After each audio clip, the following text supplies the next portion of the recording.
सबसे पहले केंद्र सरकार को इस बात के लिए धन्यवाद देते हैं कि उन्होंने जो हम लोगों का सुझाव था कि रेलगाड़ी के माध्यम से ही हमारे जो प्रवासी बाहर फंसे हुए हैं,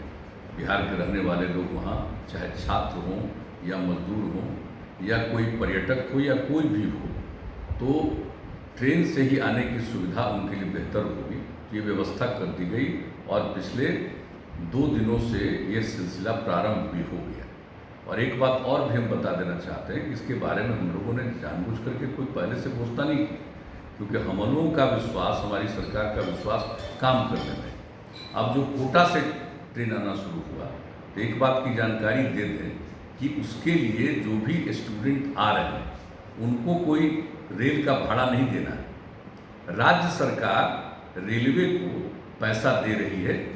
और वो यहाँ पर आ रहे हैं। और इसी तरह से हम लोगों ने ये निर्णय ले लिया है कि जो भी हमारे लोग, बिहार के लोग जो बाहर मजदूरी हैं, मजदूर के रूप में काम करते हैं या अन्य प्रकार से जो बाहर फंसे हुए, वो यहाँ पर आएंगे। और उनके आने के बाद और किस तरह से आएंगे और कौन लोग आएंगे, इसके बारे में केंद्र सरकार ने जो डिजास्टर मैनेजमेंट एक्ट 2005 के अंतर्गत उनका जो गाइडलाइन जारी होता है, उस गाइडलाइन में उन्होंने स्पष्ट तौर पर कह दिया और इसके बारे में विस्तृत जानकारी हमारे अधिकारियों ने दे दी। किसी प्रकार का कन्फ्यूजन नहीं रहना चाहिए। तो जो लोग भी आएंगे यहाँ, उनके लिए जिस स्टेशन पर रेलगाड़ी आएगी, वहाँ से जो जहाँ के निवासी हैं उनके प्रखंड मुख्यालय में ले जाया जाएगा, यहाँ थोड़ी जांच करके, और उस प्रखंड मुख्यालय में उनके लिए पूरा का पूरा क्वारंटाइन सेंटर बनाया गया है और इंतजाम किया गया। वहाँ उनको 21 दिन तक रहना है और 21 दिन तक रहने के बाद जब वो निकलेंगे तो उस समय उनको जहाँ फंसे हुए थे जिस राज्य में, वहाँ से यहाँ आने में जितना भी पैसा लगा, रेल का भाड़ा या अन्य प्रकार से उनको पैसा लगा, वो, और हम लोग जो क्वारंटाइन सेंटर में सब तरह का इंतजाम किए, उनके रहने का, उनके भोजन का, आवासन का, उनके चिकित्सा का, सब कुछ देखने का। और जहाँ जहाँ भी क्वारंटाइन सेंटर बनाया गया है, हम लोगों ने इंतजाम किया है, हमने निर्देश दिया है और इंतजाम किया। उसी हिसाब से वहाँ पर लोगों के स्नान के लिए, शौचालय के लिए सबका प्रबंध किया गया। तो भोजन और पीने का पानी नहीं, हर प्रकार की सुविधा वहाँ पर उपलब्ध कराई गई है। वहाँ रहेंगे और जब वो निकलेंगे 21 दिन के बाद, तो आने में उनको जितना भी खर्च हुआ बाहर से, और उसके अलावे 500 रुपया और राज्य सरकार उनको देगी और मिनिमम 1000 रुपया हर व्यक्ति को जो बाहर से आएंगे उनको दिया जाएगा। और आप जानते हैं जो हमारे बिहार के लोग बिहार के बाहर थे, उनको हम लोगों ने 1000 रुपया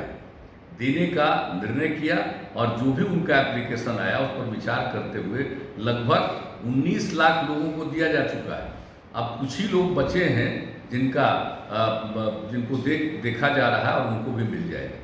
तो हम लोग जो भी काम करते हैं लोगों के हित में करते हैं और चाहते हैं कि ये काम हो, लेकिन हमने देखा कि इधर काफ़ी बयानबाजी आ रही है, तो उसको देखते हुए हमने कहा बता दें, वरना लोगों को लाभ मिलता अपने आप लोग बताते। तो ये तय कर दिया है, ये हम लोगों का निर्णय है किया हुआ, और इसका अनुपालन भी शुरू हो गया है कोटा से जो हमारे विद्यार्थी आ रहे हैं उनके लिए। तो हम इस बात की जानकारी देना चाहते हैं और सब लोगों से हम यही आग्रह करेंगे कि जो लोग भी बाहर से आ रहे हैं उनको प्रेरित करिएगा और जो क्वारंटाइन सेंटर में उसमें रहें, ये सब के लिए उपयोगी है। और जो भी लॉकडाउन लागू किया गया है, तो हम बिहार के लोगों को इस बात के लिए अभिनंदन करते हैं कि हमारे बिहारवासी अधिकांश, इक्का दुक्का कोई इधर उधर करता होगा, लेकिन अधिकांश लोग, सब लोग नियमों का पालन करते हैं। और वही कारण है कि बिहार को उस तरह से परेशानी नहीं, जो बाहर से आने वाले किसी व्यक्ति के चलते कुछ लोगों को हो गया, जो कि धीरे धीरे बढ़ा है, लेकिन कुल मिलाकर के यहाँ के लोगों में जो जागृति है, उसके कारण कम से कम लोगों पर असर पड़ा है। और इस प्रकार से हम लोग जो कोरोना वायरस है उस पर कामयाबी हासिल करेंगे। हम सब लोगों को सचेत रहना, मैं सब लोगों से पुनः अपील करूंगा, भयभीत होने की ज़रूरत नहीं, सजग रहने की ज़रूरत है। और अंततोगत्वा आप जान रहे हैं कि पूरे दुनिया में ये हो रहा है ये सिर्फ कोई हम लोगों के यहाँ की बात नहीं, अनेक जगहों पर बड़े पैमाने पर देश का सबसे विकसित, दुनिया का सबसे विकसित देश अमेरिका में सब ज़्यादा होगा। तो इसलिए इसको देखते हुए जो कुछ किया जा रहा है, सब लोगों से यही अपील है कि उसका अनुपालन करें, और यही जनहित में है, सब लोगों के।